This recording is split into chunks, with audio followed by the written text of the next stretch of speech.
atenta ao que está acontecendo agora e já atenta ao que vai acontecer nos próximos dias.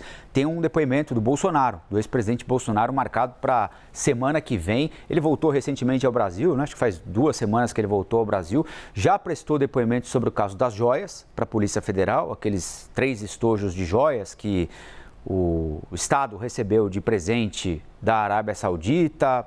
Um estojo ficou na Receita Federal no aeroporto de Guarulhos, o outro estava num depósito numa fazenda do Nelson Piquet, o outro estava no acervo do ex-presidente, foi devolvido para a Caixa Econômica Federal, né? Há dúvidas sobre o porquê desses presentes, para quem eram os presentes, por que é que tentaram tirar todo o custo da Receita Federal, às vezes até ultrapassando ou tentando ultrapassar a legislação vigente, não fosse ali um funcionário, um grupo de funcionários muito consistentes da Receita Federal no Aeroporto Internacional de São Paulo. Agora, o papo do ex-presidente Bolsonaro com os policiais federais é outro, não é isso, Pedro Teixeira?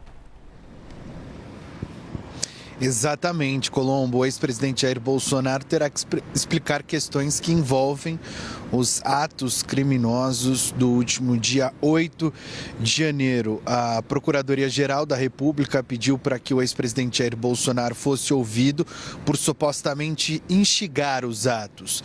Isso porque 3 dias depois dos atos criminosos aqui em Brasília, no dia 11 de janeiro, o ex-presidente Jair Bolsonaro publicou um vídeo questionando, sem provas, o sistema eleitoral do país. Esse vídeo foi apagado, mas a PGR entende que ao publicar este vídeo, naquele contexto, dias depois dos atos, o presidente acabou instigando as manifestações, participou deste processo que terminou com a invasão das sedes dos 3 poderes. Por conta disso, a PGR pediu ao ministro Alexandre de Moraes que a Polícia Federal ouvisse o ex-presidente Jair Bolsonaro. O ministro determinou a oitiva, que vai acontecer na próxima semana, na próxima quarta-feira, às 9 horas da manhã, aqui na sede da Polícia Federal. O ex-presidente terá que prestar os esclarecimentos necessários na avaliação da PF sobre este assunto. Como você bem disse, esta será a segunda vez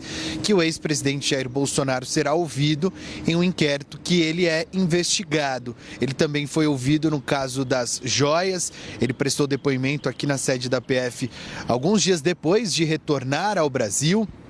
Ele que permaneceu nos Estados Unidos nos primeiros 3 meses deste ano, deixou o país nos últimos dias do seu mandato, ficou nos Estados Unidos, retornou no dia 30 de março, prestou depoimento no caso das joias e agora terá que prestar depoimento também no caso que apura os atos criminosos do último dia 8 de janeiro. Só para a gente contextualizar, antes de devolver para você, Colombo, no STF são 3 inquéritos que apuram possíveis crimes que foram cometidos naquele dia aqui em Brasília. As sedes dos 3 poderes foram invadidas.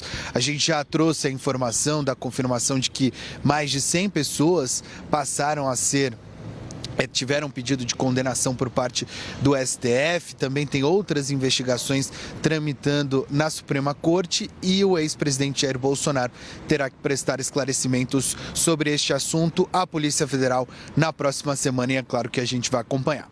Eu volto com você. Valeu, Pedro. Pedro Teixeira, ao vivo, direto de Brasília. A gente vai seguir em Brasília para conversar um pouquinho sobre esse assunto com o Gustavo Uribe.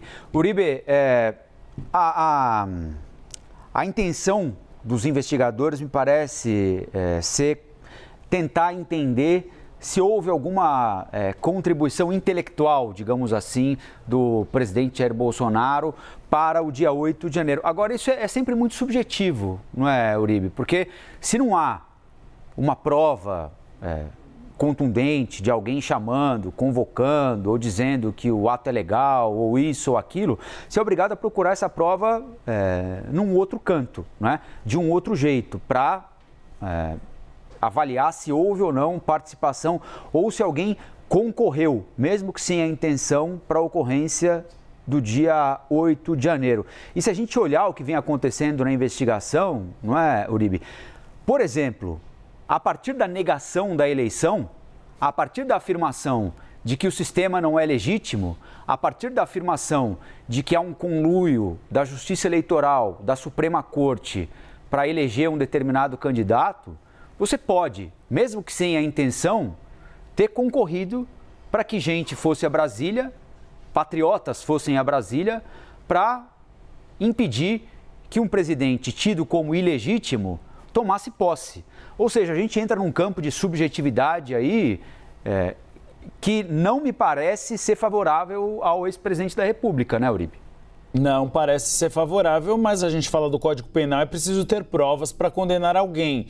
Uma das principais linhas de investigação é se realmente Jair Bolsonaro estimulou o acampamento bolsonarista no setor militar urbano, de onde saíram aqueles vândalos e criminosos que destruíram a capital federal. Então este é o argumento principal da linha de investigação. Se a partir do momento que Jair Bolsonaro não reconheceu a derrota das eleições, viajou ao exterior e, horas antes de viajar à Flórida, fez um discurso falando que os militantes bolsonaristas precisavam estar atentos, precisavam defender o Brasil, se aquilo era uma chavinha de estímulo a eles para quebrarem a capital federal. Mas toda a razão, Colombo, é muito subjetiva. É por isso que a linha de investigação da Polícia Federal vai por outros campos. O primeiro deles, a tal da minuta do golpe. Se Jair Bolsonaro tinha conhecimento de um documento que estava sendo gerado e gestado nas mãos de Anderson Torres, seu ex-ministro da Justiça, que propunha tirar os poderes da Justiça Eleitoral, se veio realmente do Palácio do Planalto ou não, se ele tinha consciência de que aquele documento estava nas mãos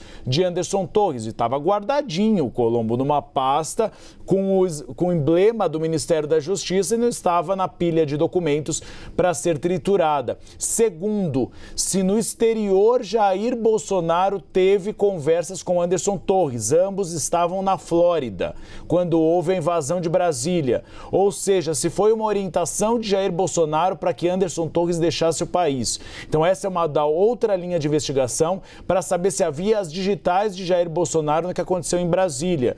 E aí há uma linha de investigação que o Pedro Teixeira bem trouxe, que é uma terceira camada dessa investigação. A primeira que está sendo julgada agora, os executores, quem destruiu Brasília. Segundo, os financiadores, empresários, fazendeiros e comerciantes que pagaram para a alimentação desse acampamento bolsonarista e, mais do que isso, que pagaram as caravanas para que os criminosos chegassem em Brasília. E os autores intelectuais. E aí estão Jair Bolsonaro e Anderson Torres. Então a Justiça, o Supremo Tribunal Federal, nessa investigação, e a Polícia Federal, você tem toda a razão, Colombo, vão ter de ir um pouco além, não na questão subjetiva de discurso de Jair Bolsonaro, mas se há alguma comprovação de que ele teve uma participação direta, conversando com a tropa de choque da Polícia Militar, que demorou horas para chegar aqui atrás na esplanada dos ministérios, ou se ele teve algum contato com Anderson Torres nesse período no exterior.